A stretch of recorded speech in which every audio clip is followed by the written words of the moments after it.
หน้า306ตั้งแต่อิธานิเมถุนังธัมมังปฏิเสวยาติอาทีนังอัฏฐาทัสนัตถังเมถุนัตธัมโมนามาติอาทิมาหาเป็นต้นไป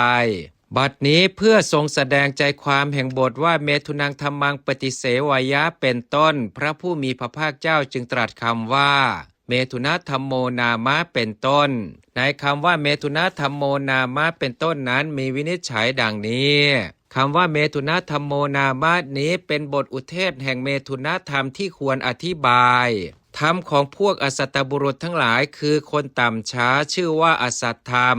ธรรมที่จะพึงเสพของพวกชาวบ้านชื่อว่าคามธรรมธรรมของพวกคนถอยชื่อว่าวัสลธรรมอีกอย่างหนึ่งธรรมชื่อว่าถอยเองนั่นแลเพราะเป็นที่ไหลออกแห่งกิเลสเพราะฉะนั้นจึงชื่อว่าวัสลธรรมบทว่าทุตถุนลังมีความว่าชื่อว่าเป็นธรรมชั่วเพราะเป็นธรรมอันกิเลสทั้งหลายประทุษร้ายแล้วและชื่อว่าเป็นธรรมหยาบเพราะเป็นธรรมไม่ละเอียดเพราะฉะนั้นจึงชื่อว่าธรรมชั่วหยาบอันหนึ่งตั้งแต่นี้ไปพึงเปลี่ยน2 บทว่าโยโสนี้ทำให้เป็นยันตังประกอบใน3 บทว่ายันตังทุตถุนลังยันตังโอกันติกังยันตังรหัสสัง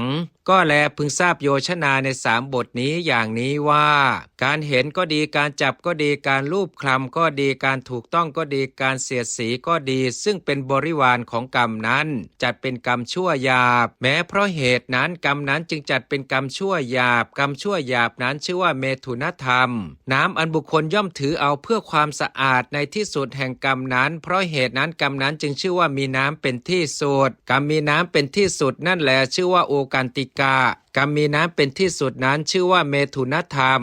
กรรมนั้นชื่อว่าเป็นกรรมลับเพราะความเป็นกรรมที่ต้องทำในที่ลับคือในโอกาสอันปิดบังกรรมนั้นชื่อว่าเมถุนธรรมกรรมนั้นชื่ออันคนเป็นคู่พึงถึงร่วมกันเพราะความเป็นกรรมอันบุคคลพึงร่วมกันเป็นคู่ในบทว่าทว